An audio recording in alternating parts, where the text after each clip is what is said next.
Words about book.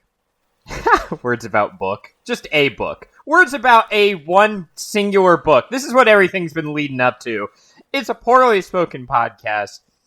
I am, of course, as always, Nate Creed. And I am joined in this new year of 2021 by my co-host, Ben.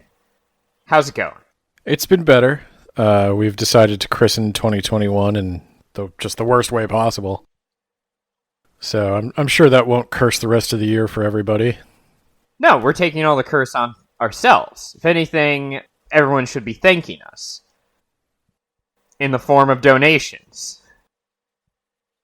Okay, yeah. I'm trying everything in my power to not talk about what we're here to talk about. What are we here to talk about? We're here to talk about a book written in a simpler time by what I hope were simpler men. We're talking about Edenverse today, a book we started writing in, I want to say 2012, and we published in 2015. And then we've had like 3 different drafts since then of the sequel that we've since thrown out. It's gotta be earlier than 2012. No, it was 2012 because I was living in an apartment here in town with my then girlfriend. And oh, yeah. and that's how I measure time, which apartment I was in. It was before January 2013, for sure. Yeah, I guess it would have been. Yeah, you're right. It was definitely before 2013, because I graduated college in 2012.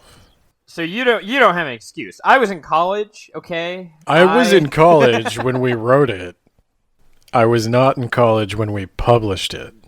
I technically was. I was in grad school. I can keep riding that wave, right?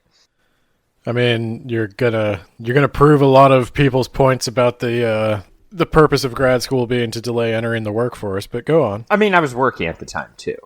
Then no, it doesn't count. Also, I need to make brief mention that because you didn't talk me out of it, I decided to be as unprofessional as possible and drink festive alcohol on the air. I don't typically drink, so this is just a bad idea all around.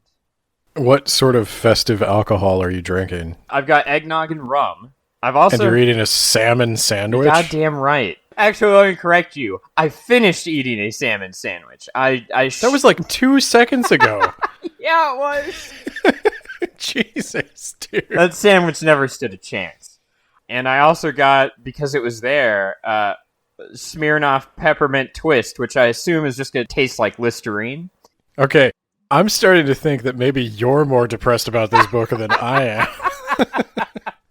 I am going to drink this terrible alcohol and pretend like this is the greatest book known to man. I'm going to be, for one day only, I'm going to be those douchebag writers in Panera talking about how great their screenplay is. I'm drinking coffee. Trying to get focused in on this podcast. This is not an exaggeration, by the way. If I don't drink 6 cups of coffee a day, my energy levels are far lower than what you've experienced on this podcast.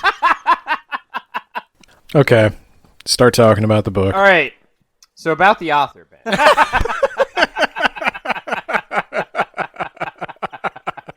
Okay. All I had planned was to mention that Nate Creed is not a doctor. Doesn't have a doctorate. Just a master. Also, not knighted. Yeah, Nathaniel Creed is a collection of non-accomplishments. Except for the accomplishment of finishing this book.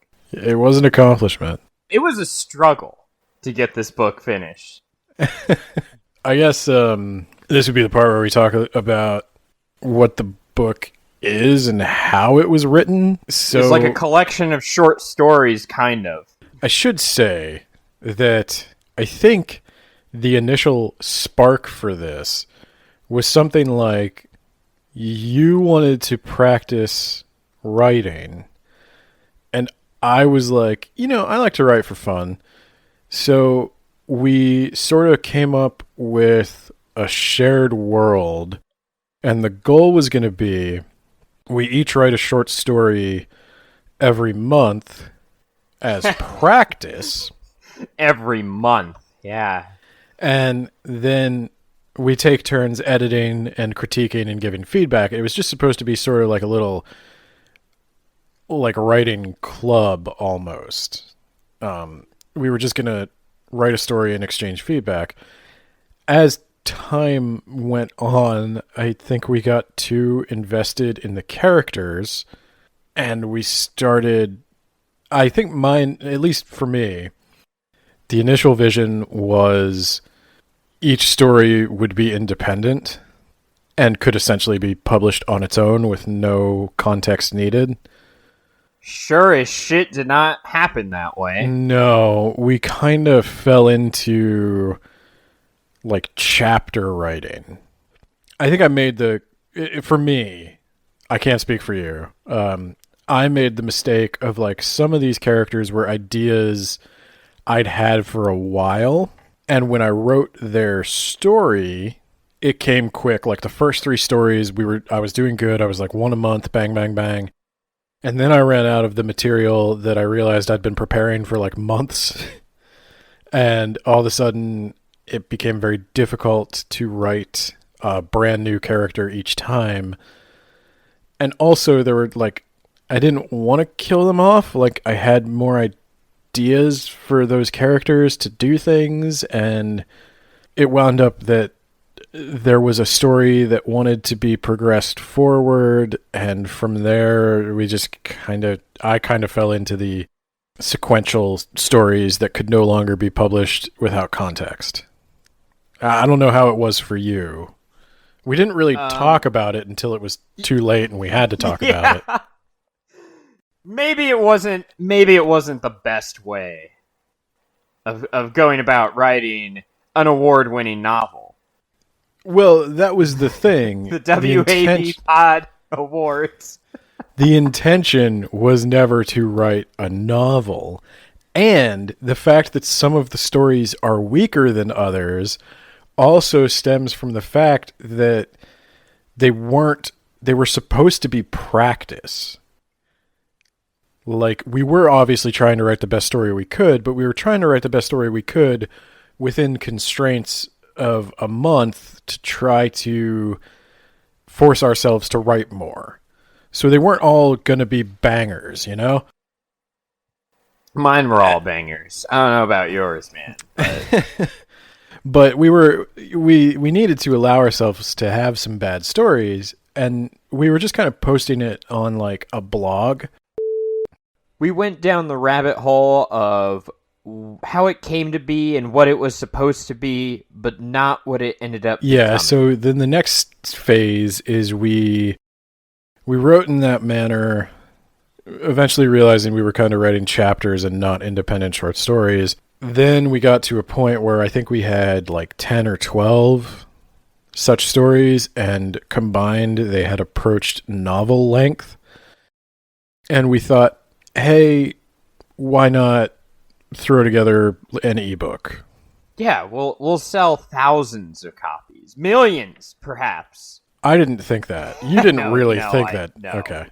No, we basically went with like a vanity press, Kindle, Smashwords. What was the other one? No, that was it. Smashwords. Yeah. Smashwords. And they published to a bunch of other platforms like Nook and whatever. So Nook, what's the indie one? Kobo. Yeah, we decided to go ahead and put out an ebook and try to sell it. And we didn't try very hard to sell it. We didn't advertise anywhere. We didn't tell anyone because, again, we were like walking that line of, I don't want to tell anyone I did this. Hey now, I told a very small amount of people.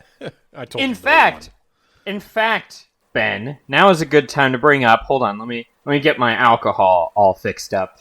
Now is a good time to bring up, at the time that we wrote this, so we established 2012 to 2015. Oh, Jesus Christ, I know where this is going. I was dating someone from 2011 to 2015. Yeah. And constantly asking her to just read and like give me feedback. And it was always, I've got something to do, or I don't have time, even though We live together, and I know most of her time is spent watching YouTube videos, so she definitely has the time. And I think she said she got through the prologue and, like, part of the first story, and by part, I mean, like, one page. So she sucked. She was awful, for more reasons than that. She didn't actually read anything you wrote? She didn't read anything I wrote, because she had to watch YouTube videos all day and not pay rent. And but you're not bitter. No, not at all. Well, let's compare and contrast. A year after Eden came out, I just decided to post on Facebook because I'm an idiot. I don't know why I outed myself like this, but I was like, hey, I did this thing. Like, it'd be a great stocking stuffer or whatever. I guess it was in July. I don't know what the fuck I said. Post has been deleted. I'm not going to dig it up. But one person did, in fact, buy that book. And later, she approached me at work. And eventually, I ended up marrying her. So... Jesus Christ, you married your only fan? So Eden has been very good to me, particularly. Wow. I did not know this. Oh, boy, man. And now we have a daughter on the way. I guess I can Does she listen to the podcast? Sometimes, yeah. Hi, hon. I wouldn't ever listen to this. I'm gonna drink some of this peppermint shit, and then do you want to just dive into the book now? I can sense that you want to get this over with quickly. Well, the only other thing I would say is that the editing process took as long as the writing process, if not longer. I think that was the first thing we learned about, like, that was actually a valuable lesson I learned about writing from doing this. Oh, yeah, we met in person because of this book. See? Yeah. This book did great things for my relationships. Yeah, but no, honestly, like, all the times we talk on this podcast about editing is not something I think a lot of new authors consider very closely. And, oh my god, if you haven't read your book at least 3 times... at least. Yeah. I feel like I probably read that book 10 times. Each iteration of the book, like each edit, needs to be read like 3 times. I'd read it like 3 times, we'd edit it, figure out like what needed to change 3 more times, and it's just infinitely complicated if you have a co-author. I'm not trying to discourage anyone from having a co-author, but if you do, budget extra time for that. Yeah, and when we met in person, I think we sat down and we were like, okay, what do we need to do for this book? It was basically, okay, we need to completely rewrite this story and throw out this story. Which leads to a gap in the continuity, which means we need a new story. Exactly. This tastes like melted candy canes inside of Listerine, by the way. Good to know. All right, let's just do this story by story. If there's any interesting bits, I don't know. I guess interesting, cringy, whatever word you want to apply to this. So tell me about the prologue, the one thing that my shitty ex read. Anything of interest in that prologue? It's just basically telling us about ether. Yeah, not really. So we had this idea for the world that there would be a substance called magic. Ether, which magic. Yeah, like, well, that's what ether always is in anything. Ether is like just a fantasy word for unobtainium, or one of the it's trope. We were just kind of trying to set the stage with this. At this point in my life, I hadn't read Dune, but if I had, like, I was really going for those like notes. I should know what they're called. There's notes at the beginning of each chapter in Dune, where it's like a fake book in universe that somebody's quoting from. That's sort of what this was. It sets up what ether is, how it works. But we never did it again. How it's going to affect the plot. Yeah, we never did it again. And mostly because I wasn't happy with it.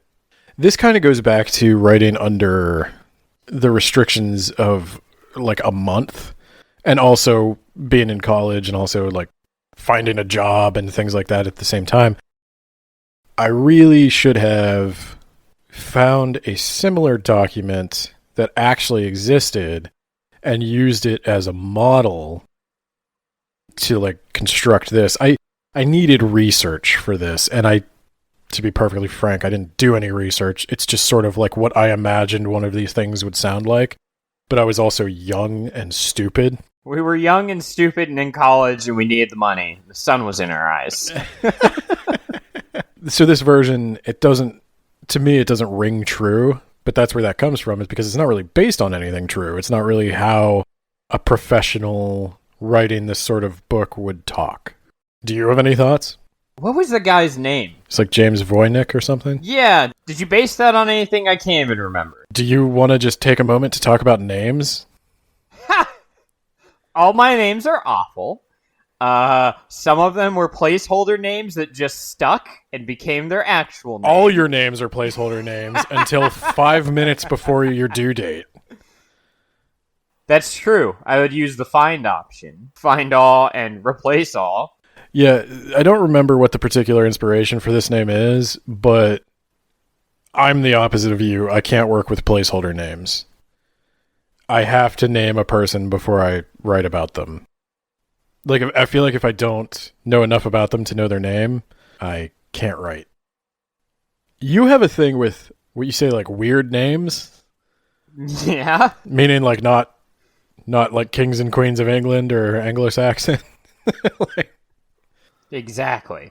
Like Gabriel Vincent. That's a normal name for. All right. Let's move on then to Partners in Crime. That's Jesus your Christ. story. We front-loaded this book, man, with my shit. Actually, the first 3 are yours. So this was the first one that you wrote. Yeah. That's production order. It's also the first story. I really like this. You tend to disagree with that, apparently.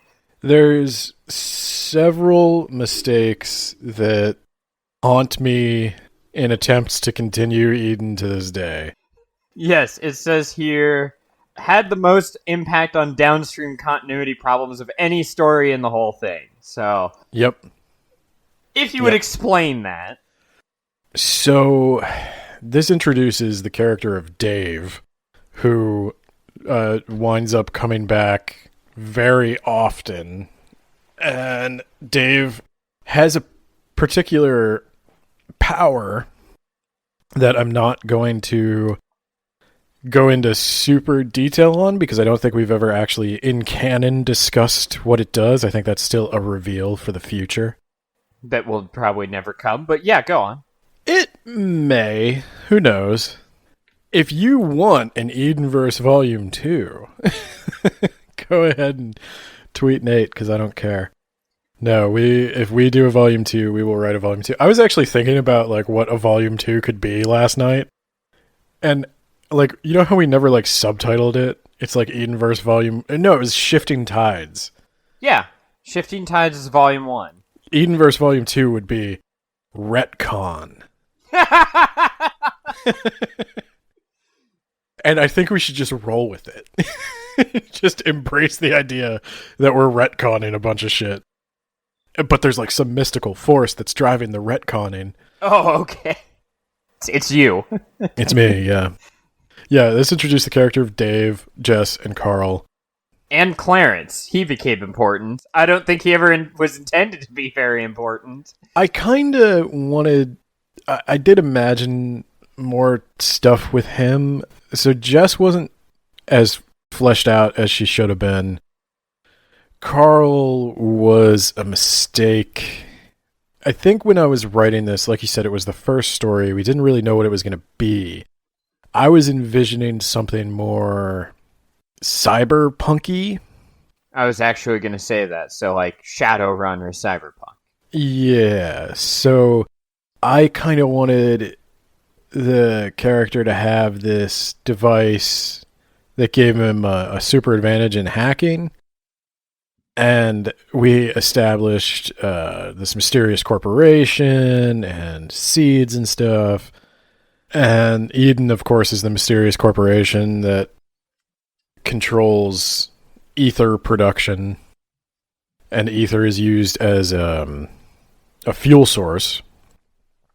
And it powers, like, crazy advanced machines that couldn't exist without magic, basically.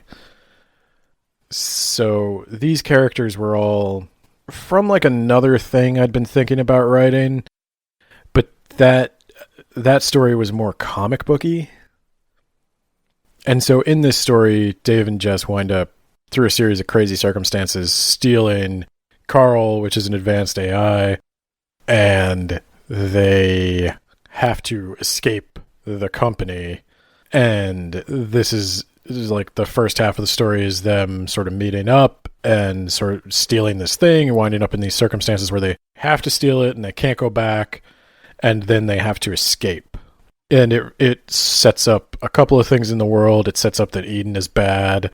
It sets up that there are these basically domed cities that are shielded from the outside world, and only the privileged few get to live in them by the grace of the company, and that Dave is sort of some anti-company entity, and now Jess is, by extension, stuck outside the company. I say it caused downstream continuity problems because there was a lot of like J.J. Abrams mystery box shit going on here.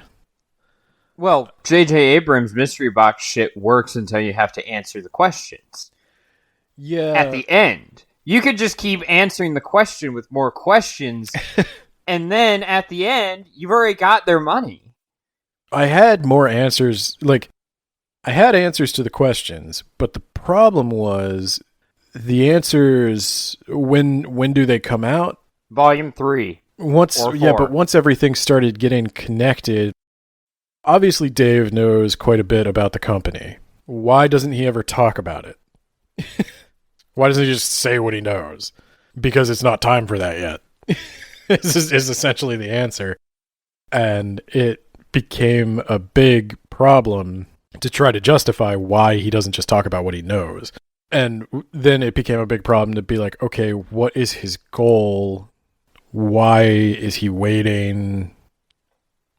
What does he want? That's where I say it had downstream continuity problems, because he sort of became like, the action they took wound up being kind of a big deal, and it wound up being referenced in numerous other stories, and it just sort of locked us into this storyline that was not fully planned out.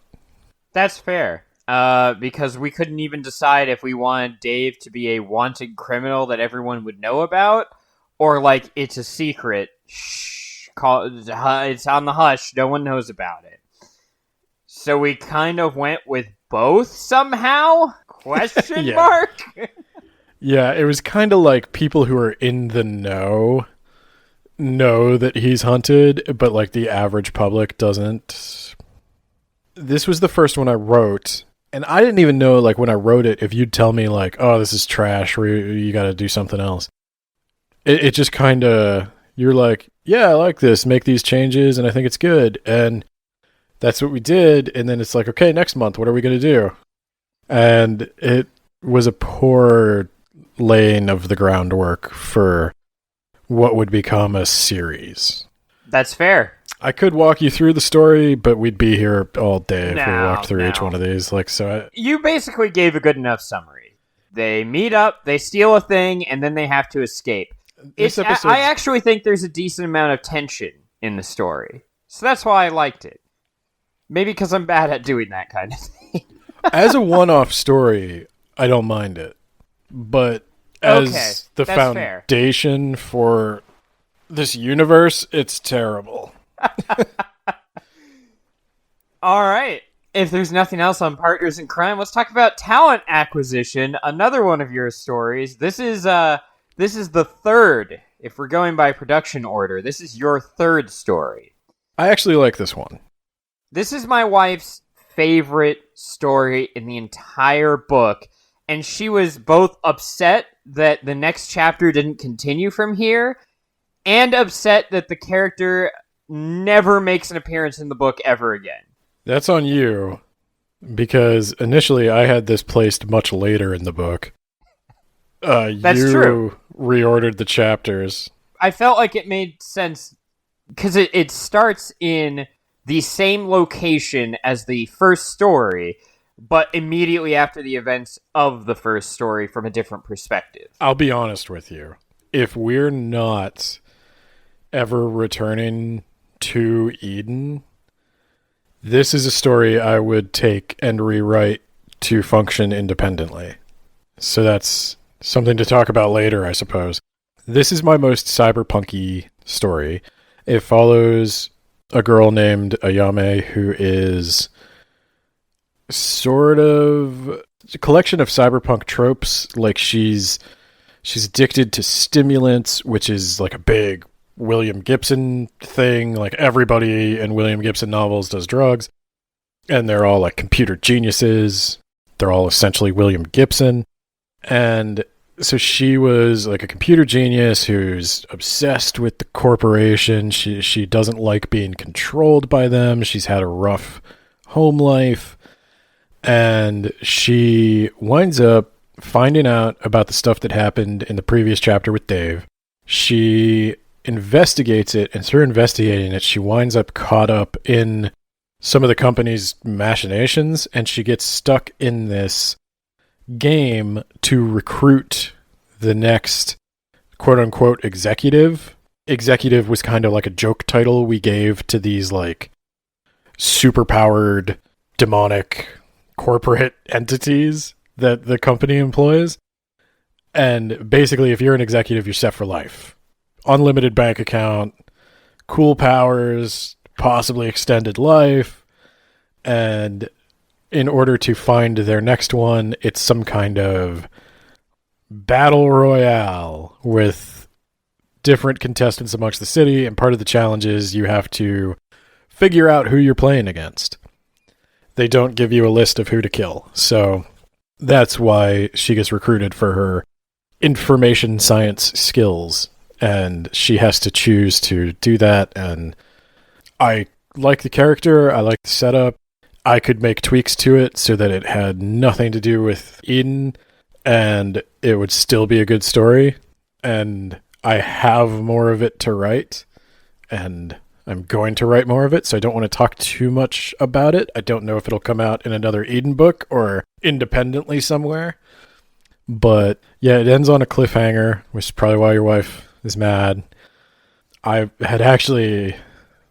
I guess I'll let this slip. I've been writing the sequel. Oh my god. I was halfway through writing the sequel when we decided to take a pause on that. Spoilers. Yeah. Yeah, I like this one. This one functioned as an independent story. Because it was supposed to be, like, it is happening at the same time as all the other stories, and it could be referenced in the other stories. But everything that was happening in this was supposed to be kind of on the DL, so it made sense that it wasn't like referenced all the time everywhere, unlike Dave. Yeah, Dave. Fucking dick. But yeah, that's I guess that's my commentary on this one. Do you have any thoughts? Now that I think about it, you had another story in mind. Like, originally, years before we started writing Eden, that eventually became the Dave story, is that right? Correct. You want to say anything about that? No? Okay. No, only because depending on what we do with Eden, I may work on something like that again. Alright. No, I don't think I have anything else on talent acquisition other than my wife really, really liked it. I appreciate that. I would say if you had to read one of mine, this one. Speaking of masterpieces, please rise for the first story we are discussing by Nate. It's a story that Momo prefers the most to any other story in this collection. It features a protagonist that you love to hate.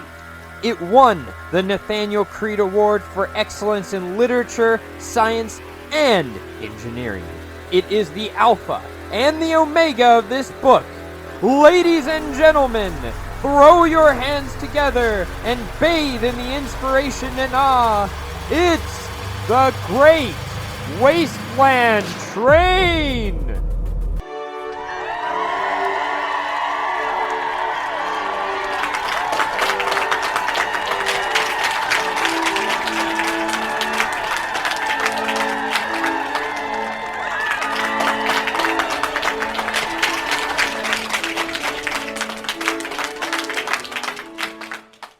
Was this your first?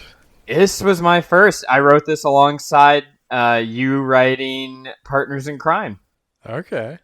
I wrote from the perspective of outside the seed. And I also wrote from the perspective of an idiot comedy guy who dies at the end. Spoiler alert. It's quite the spoiler, yeah. He and everyone he knows dies at the end because they were unprepared. They're trying to build a train, but do it in the dumbest way possible.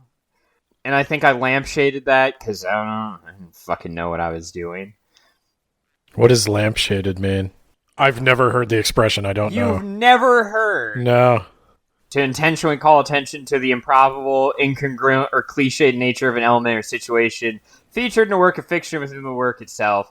I called attention to the fact that it was dumb. Yeah, he was being set up like it was some kind of yeah. producer's insurance scam or something. Yeah. That's pretty accurate. Yeah, I do remember. I read it many, many times, but many times. Yeah. So he thinks he's being super clever with this obviously stupid plan, and it turns out he's just being stupid, and he's being the bosses set up by are his bosses. running some insurance scam on it, and he is being set up to die, and then they'll collect the money or something. Yep. The tone of the first one was even more wacky, and it didn't gel with the tone of any other story. Because it was just over-the-top, stupid... It was Duke Lagrange, except I actually could get a chuckle out of it. It was Duke... Well, I'll give you this. More shit happened in your story. More shit happened in my 20-page story than in his 300-page book. Absolutely.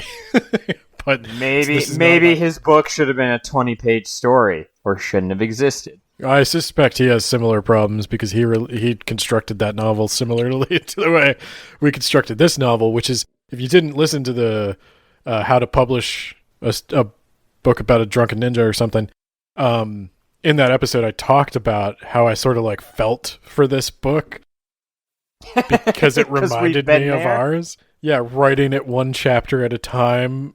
And unfortunately, you released those previous chapters, so you're kind of locked into what they said. Instead of writing it like a novel. Yeah, I could feel for him. Of course, I just deleted my original Great Wasteland Train for this one. I don't even think I have copies of it. I don't know if I do. That's fine. It's not important. It's a similar story, but more stuff was added to make it workable. And hey, I decided that I would establish, especially in the second go-around, I would establish what the world outside the seed was like. For some reason, See, here's where we didn't talk about our vision, because you were thinking it's going to be like Shadowrun or Cyberpunk. And outside the seed, I was thinking Fallout. So... Yeah. So we were on two different wavelengths for a while there, and when we tried to get back on the same wavelength, it was I think we really just decided messy. It's both. Different places are different things. Well, then I rewrote the description of Outside the Seed as wow, Mother Nature's really taken off. It's a lush grassland, and oh man, yeah, Was this before or after we drew the map? This would have been before, but the rewrite would have been after. Yeah. We had to draw a map to figure out, okay, this area can be a desert, and this area can be a forest, and this area could be... Where the fuck are we? Okay, we're in this kind of general region. Okay. And because we were trying to sort of keep the world open for any kind of story... Which is what we talked about when we initially came up with the concept. We wanted a world we could just set whatever the fuck story we wanted in it. Which would have worked if we didn't then link those stories together. Yep. That's going to be a recurring theme. We should have picked one or the other. Yeah. Anything more you want to talk about the Great Wasteland Train? Only that it gave us the character Alan Jackson. Who became Barry Jackson. Which one is he in the final? I think he's Barry Jackson in the final because... All I because know, he had an assistant named Barry, but it was spelled differently. okay. I was planning on writing a joke story with Barry, Beary Jackson. Nate has never stopped playing this character, the idiot who built a dumb train. Who died trying to build a dumb train. That's been fun. Like anytime, like we recently played a video game together, and Nate named his character Alan Jackson, and it was like playing with Alan Jackson. I had fun. You want to get back into that? I'm still into that, so anytime. All right, so let's just briefly touch on the Outlanders manifesto. You say it's cringeworthy, and you said you would have based it off of a historical document, which is what you said in the prologue. Anything else you want to bring up? It is rather cringeworthy. You're right. Thank you. You're welcome. I'm glad you you had a chance. You had a chance to voice these criticisms, okay? At the time, okay. At the time, we both thought it was super cool. Exactly. Had I been 10 years older at the time, or whatever, 7 years older, I would have been like, dude, we need to, no. Yeah, we need to dial this way back. This is dumb. Yeah, no, it's the same sort of thing. I was trying to do that, like, document interlude. Again, I was writing about things I had no experience with, and I did not do my research, and that is always a mistake. That's all I have to say. All right, let's go down to Showdown at the Tidal Ruins, which is my second story written. So that's actually kind of in order. I was going to argue that this was the story that caused the most downstream continuity problems. Clarence was sent to Tidal Pool. Tidal Pool is where all the major shit happens. In fact, we called it Shifting Tides. It's very haha. Tidal Pool was not originally the important place where everything happens. In my mind, it was like some backwater shithole that they put him in as a punishment. We're getting you out of the way, fuck off. But then it ended up shifting from like southeast to the far west, and it became the most important thing. And then we started to have to ask questions like, why would they send Clarence to the most important location in the story to pacify a budding and growing rebellion? That wasn't the intention. You know, it just happened. It's like one of those things where, if you tell a lie, you're forced to tell more lies to cover up your lies until eventually you're caught. That's the story right here. The here. lie was that we knew what the story was about.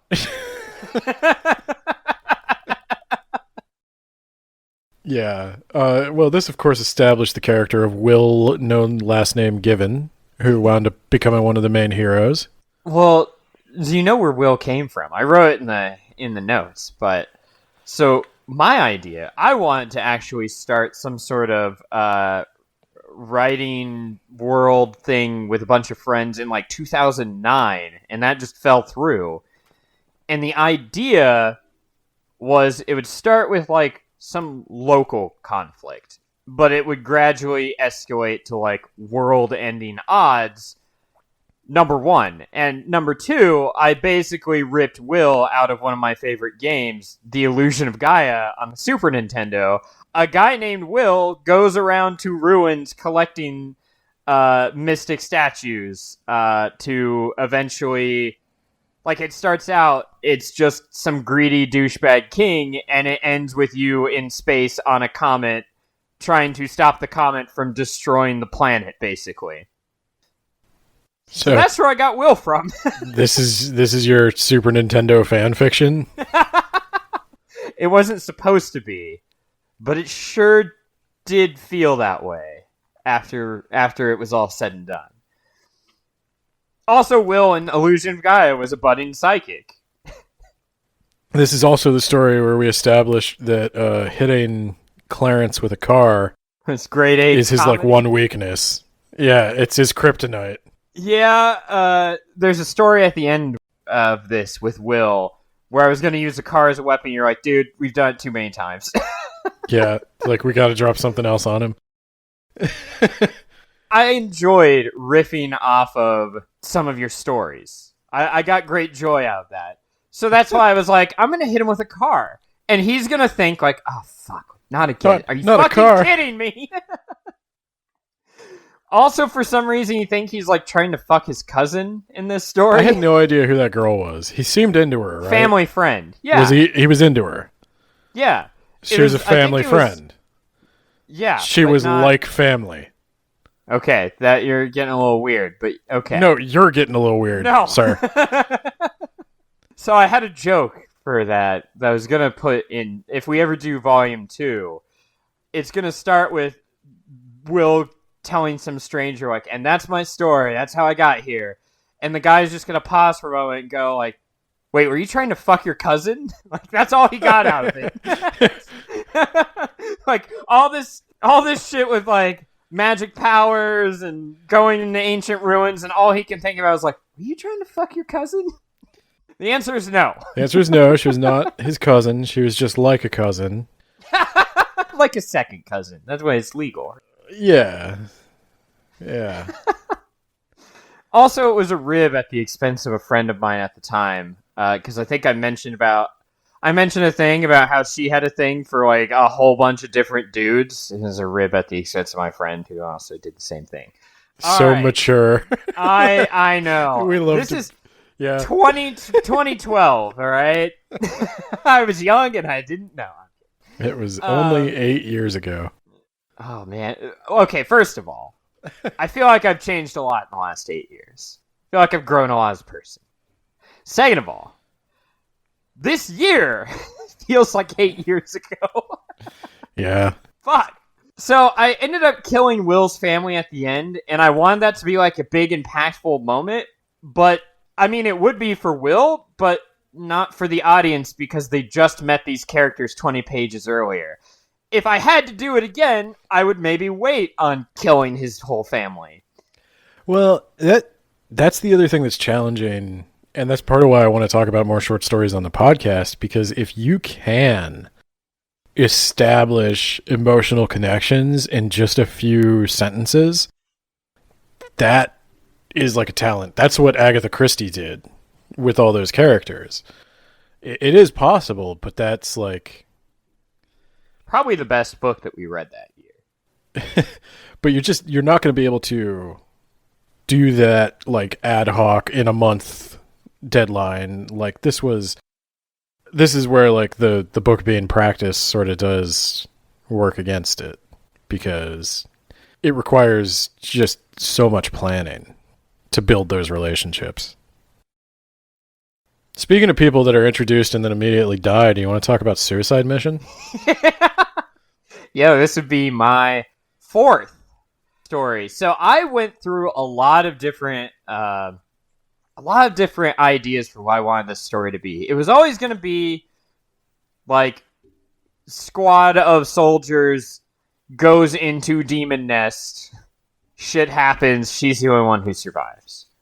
Which I guess isn't even what it turned out to be. She was going to show up in my 3rd story, that would be Manhunt, which we'll talk about here in a bit, as just like an introduction, and then she'd show up in this one. Look what I did there. I cut that because I was like, I'm just shoehorning it in for the sake of shoehorning it in. And originally I was going to have that scene from Manhunt play out from her perspective. I'm not a good writer, Ben. I don't think I'd be capable of like if you had one thing to take away from this episode, is that maybe we're not good writers. But hey, it's only 99 cents.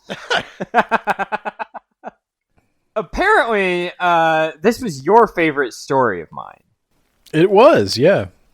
Can you tell me why?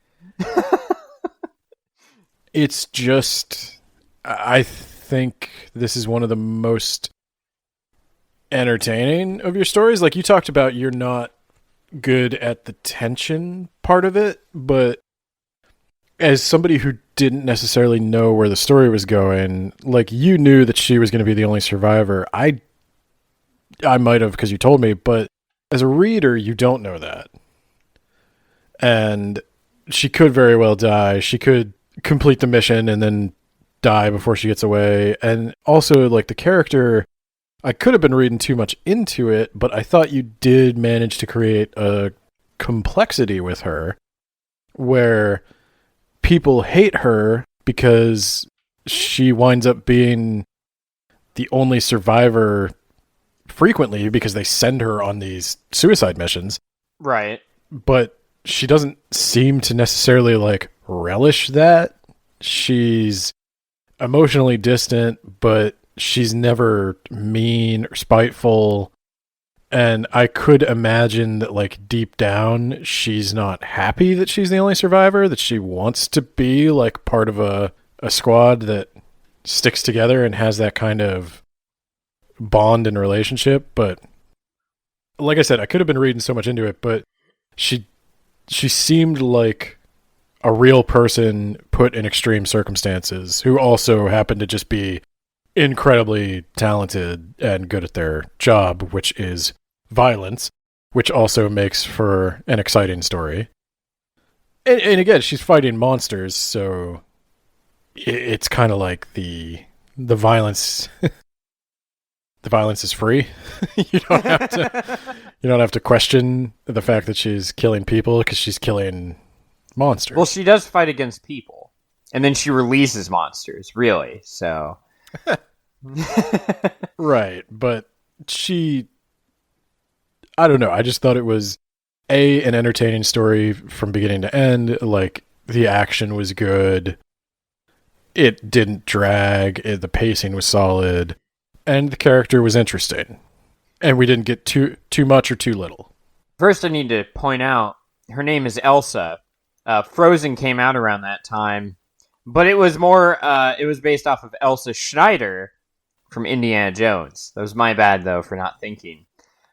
I think this might have been the story where you're like, if we can't get out in X number of weeks, then the project is dead. So I basically did this as quickly as possible with minimal edits or rewrites. And the idea was, I'm just going to write a prolonged action scene. Like it starts out, and they're pretty much immediately thrust into danger. And then it's just a breakneck pace from there. And apparently it worked. I don't know how that happens. Yeah, if you could figure out how that happens, you could channel it. Yeah, let's make that happen again. Yeah.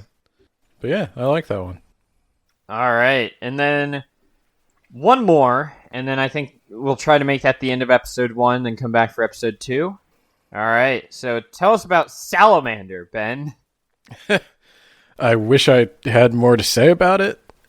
This was just sort of a scene that I wrote, stream of consciousness. I don't remember why I wrote it. I think you wanted to show us what was going on with Dave at the moment.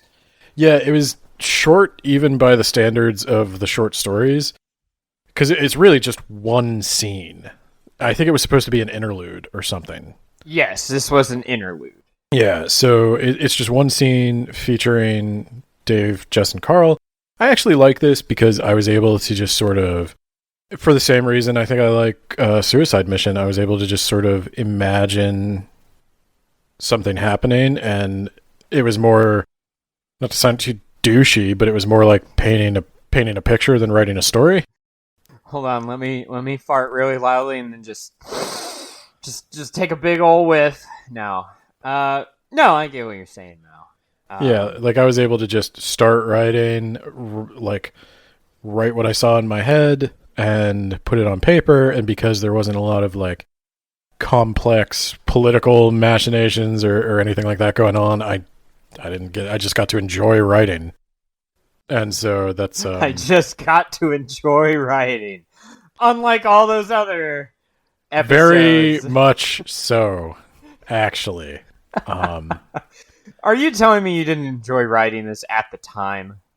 You get caught up in how am I going to make this fit with everything else? And you don't get to just free write.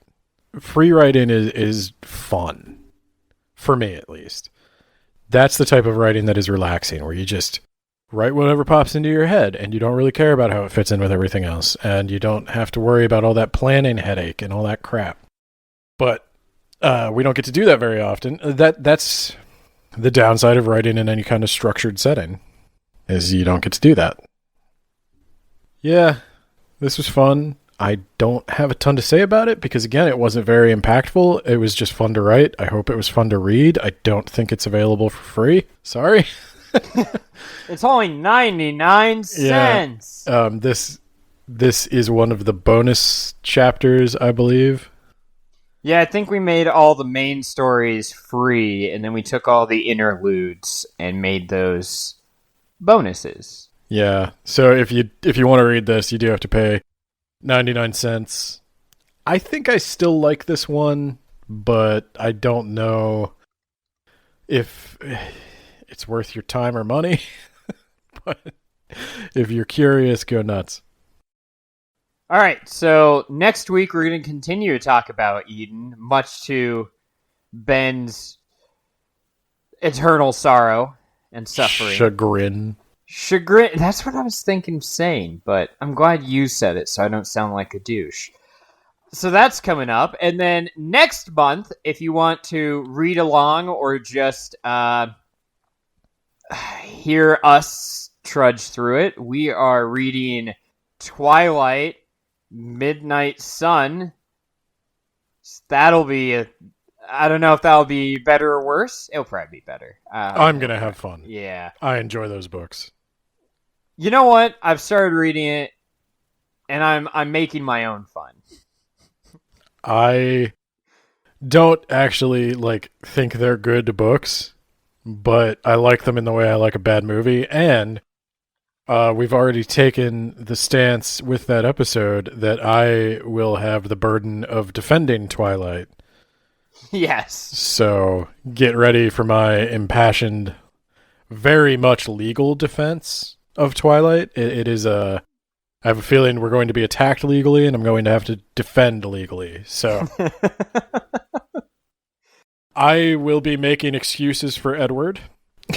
You're going to have to make a lot of excuses for him. I'm hoping for a plea deal.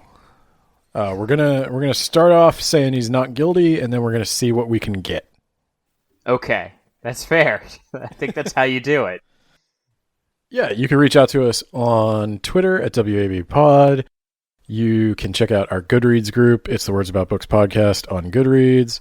You can check out our own writing at poorlywritten.ninja. You can check out the additional show notes and commentary at blog.wordsaboutbooks.ninja.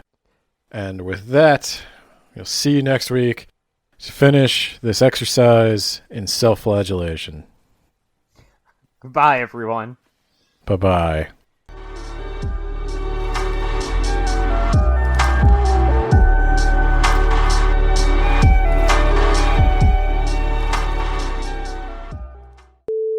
Actually, if you're determined to find out who I am and what I look like, go ahead and download that StarCraft episode.